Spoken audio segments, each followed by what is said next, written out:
Number 1. Longines Weems, 1931. The first purpose-built pilot's watch developed in collaboration with Charles Lindbergh and navigator Philip Van Horn, Weems for aerial navigation. A rotating inner bezel, synchronized to the second's hand, allowed pilots to set exact time from a radio signal mid-flight. Lindbergh wore it crossing the Atlantic. The Weems is not a watch that looks like it does something important. It is a watch that actually did something important at altitude, when the alternative was getting lost over the ocean. Number 2. IWC Mark 11, 1948, designed to British Ministry of Defence specification for RAF pilots. Anti-magnetic soft iron inner case protecting the movement from cockpit instrument interference. Black dial, large Arabic numerals, high contrast handset, no unnecessary detail. The Mark 11 served the RAF for over 3 decades without significant modification because there was nothing to modify. It was correct the first time. Every IWC pilot watch made since traces its design language directly to this reference. The 11 is where the lineage begins and the standard was set. Number 3. Breitling Navitimer, 1952.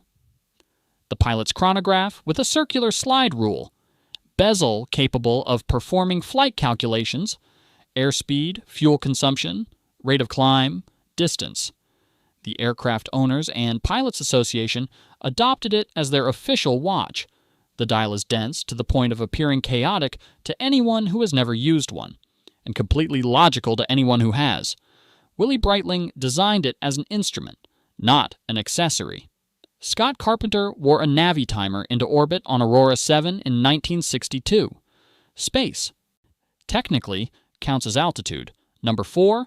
Rolex GMT Master, 1954. Built at the request of Pan American World Airways for transatlantic pilots tracking 2 time zones simultaneously. A fourth hand and bidirectional 24-hour bezel solved a real operational problem for a real profession. The GMT Master became fashionable so quickly and so thoroughly that its original purpose is now a footnote. It is worth remembering the footnote.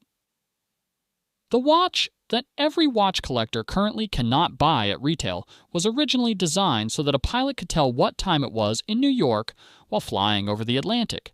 Number 5. Heuer Autavia, 1962. The chronograph Jack Heuer designed for automobile dashboards before repurposing it for cockpits and wrists. The name contracts automobile and aviation, the two worlds the watch was built to serve. Joe Siffert wore the Autavia as a wrist chronograph while racing, which is a slightly different context than aviation, but communicates the same thing about the watch's character. It belongs in moving vehicles operated by people who need accurate, elapsed time information immediately. The Autavia is rugged, legible, and built without sentiment. Number 6. Omega Speedmaster, 1957, designed as a sports and racing chronograph, adopted by NASA, worn on the moon. The Speedmaster's aviation credentials are actually secondary to its space credentials, which is a sentence that communicates everything about what happened to this watch between 1957 and 1969. Ed White wore one on the first American spacewalk. Buzz Aldrin wore one on the lunar surface because Neil Armstrong left his in the lunar module as a backup timer. The Speedmaster went to the moon on a wrist. Nothing else on this list can say that. Number 7. Zenith El Primero, 1969.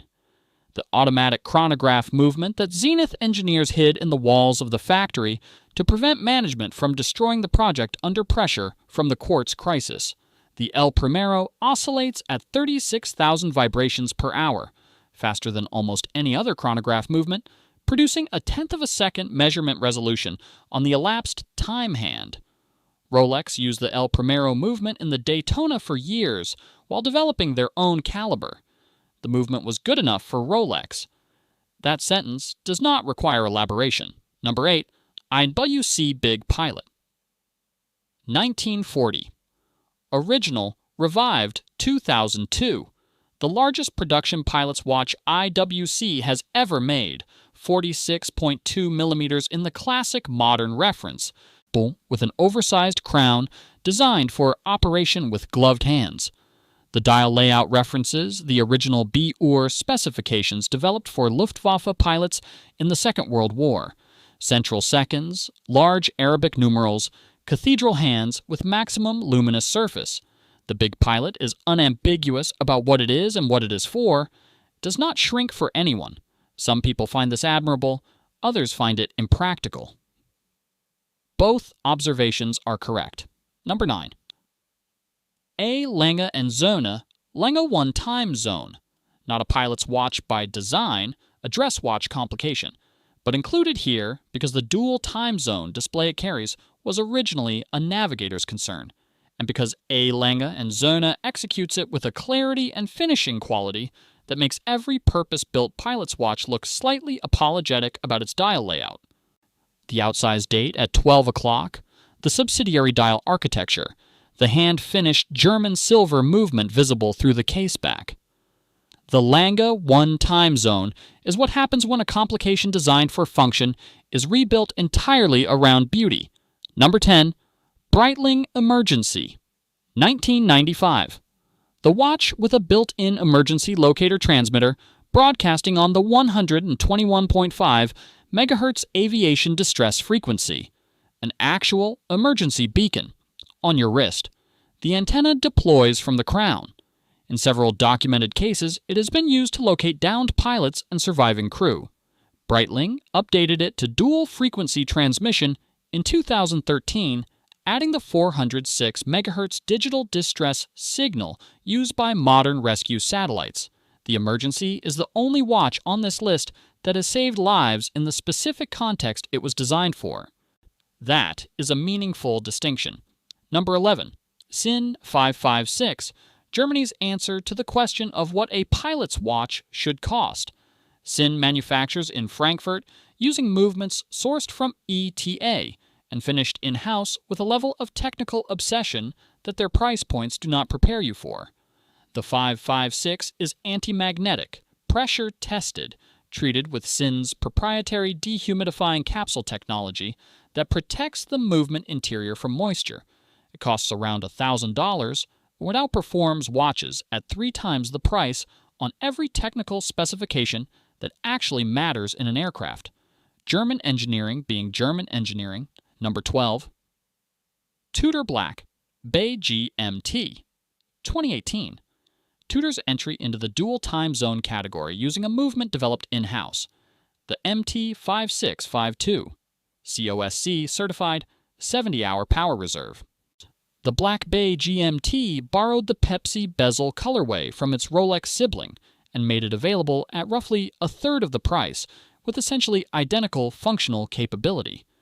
The watch community noticed immediately. Waiting lists formed at Tudor dealers, which is a sentence that would have seemed implausible a decade earlier. Tudor used to be the affordable Rolex. It is now something more interesting than that. Number 13. Bell & Ross, BR03-92, 2005. The square aviation instrument case, modeled directly on cockpit gauges, including the 4 screws at the corners that reference instrument panel fasteners, that established Bell & Ross as a serious player in aviation-themed watchmaking. The BR03 is unambiguous to the point of being literal. It looks exactly like the instrument cluster it is referencing, scaled to fit a wrist. Highly legible, highly distinctive, and the rare case of a brand identifying a visual language and executing it without compromise or apology across every reference they make. Number 14. Cartier Santos, 1904. The first pilot's watch, if the definition includes any watch designed to be worn by an aviator rather than carried in a pocket. Alberto Santos Dumont, the Brazilian aviation pioneer, commissioned Louis Cartier to design a wristwatch he could read while keeping both hands on the controls. The result established the fundamental architecture of the square-cased dress sport watch, a category that still exists because of this commission. The Santos predates aviation regulation, aviation instruments, and aviation as a commercial enterprise. It predates almost everything on this list by decades. Number 15. Patek Philippe reference. 5524. The pilot's watch that Patek Philippe was not supposed to make, or at least that no one expected them to make. A dual time zone Calatrava pilot with a soft iron inner case, large Arabic numerals, and a crown at 10 o'clock for operation with gloved hands. Patek Philippe, building to aviation specification, is the horological equivalent of a Michelin-starred chef deciding to make a field ration. The result is extraordinary in the way that only happens when an institution of this caliber applies its full attention to a brief it has never addressed before. Number 16. F.P. Journe Octa Automatique Lune. Not a pilot's watch, mentioned here because it is what a pilot who has spent 30 years wearing instrument watches eventually buys when they decide they no longer need the watch to do anything except be extraordinary. Then Francois Paul Journe builds movements alone, by hand, in Geneva, to standards that make the watches on this list look mass-produced, which, relative to his output, they are. The Octa is not for aviation. It is for after aviation. It is the watch that waits at the end of the list.